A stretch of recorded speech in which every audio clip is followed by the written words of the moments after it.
Okay, so I've got just a tiny bit of piping gel on my spatula, and I'm just going to lift that up and get it underneath so it sticks.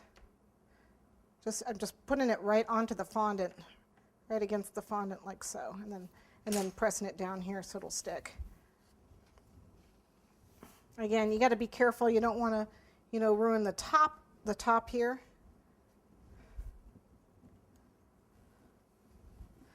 And you don't need it all the way around, just anywhere where it's, every so often where it's loose. Okay, so just like that. And if you want, you can dust this with browns. I don't see a reason to do that. Okay. We can set this aside for a few minutes and set aside our piping gel. Again, you can use frosting. I have buttercream. I could have used that too. Either one would have worked. All right, so our cakes. Let's grab our cake.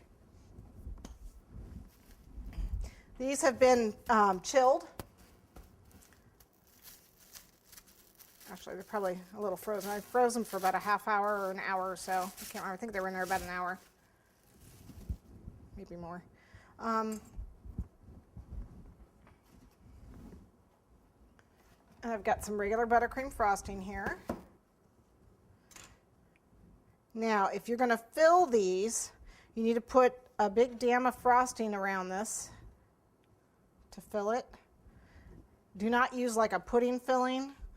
Use something that's pretty firm. And make sure I pipe my dams.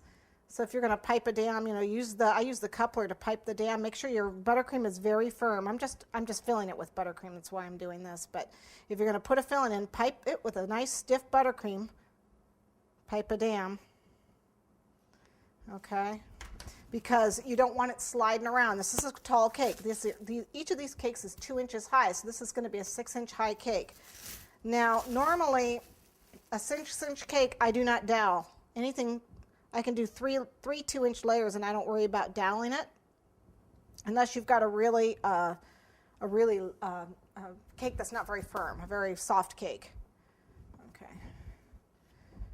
But this cake is fine. This cake is nice and firm, and like I said, it's chilled. So if you're going to put a filling in, make sure you've got that nice stiff dam. You won't want it sliding around, unless you're going to dowel it. Then you can put whatever you want in there. This is as high as I will go without doweling, though, 6 inches. And again, it depends on my cake. So I'm just putting a light filling, very thin filling. If you want to tort these 2 inches, and you can end up with, 1, 2, 3, 4, 5 layers of filling. This will feed a lot of people. 5-inch by 6-inch, that'll feed a lot of people. You can get a good, probably 20 servings out of that. It's a lot of cake. Really, you gotta, seriously, you cut it, and then you gotta cut them in half, cut it in half. It's really tall. Okay. So I'm just gonna keep that there for a second. Now what I want is the side of this cake is supposed to look, this is my beer mug. So I'm going to have my cake, size look like the color of beer, and then the top is going to have white frosting for the foam. So what I want to do is color my frosting beer color. So again, I don't drink beer, so I really don't know what color that is, but we're going to pretend I know what beer is. Okay, I think that's enough. Okay. Hopefully this is enough frosting. It should be.